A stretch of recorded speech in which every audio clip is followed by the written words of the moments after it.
செந்தமிழில் திருப்புகழ் பாடி நின்றால் மனம் மிஞ்சிடும் இன்பம் விளையுதையா. சிறகிரி வேலவனை காண்கையிலே விழிவோரம் கண்ணீர் பெருகிடுமே. கந்த சஷ்டி கவச்சம் போதுவோர்க்கு கந்தன் கருணை என்றும் துணை வருமே.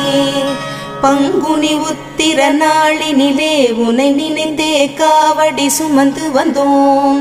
புன்னகை புரியும் ஷண்முகனே உன் சன்னதி தேடி ஓடி வந்தோம். உன் பதம் பணிவது என் தவமே, என் மனதில் நிறைந்திடும் உன் முகமே. ஷண்முக பிரிய குஹ குரு சரவணனே வந்தே இன்னருளை தர வேண்டும். தென்பழனி மலையில் ஆண்டி முகம், சென்னிமலையில் முருகனின் கருணை முகம். மன ஆறுதல் தந்திடும் ஆறு முகம் தருவாய்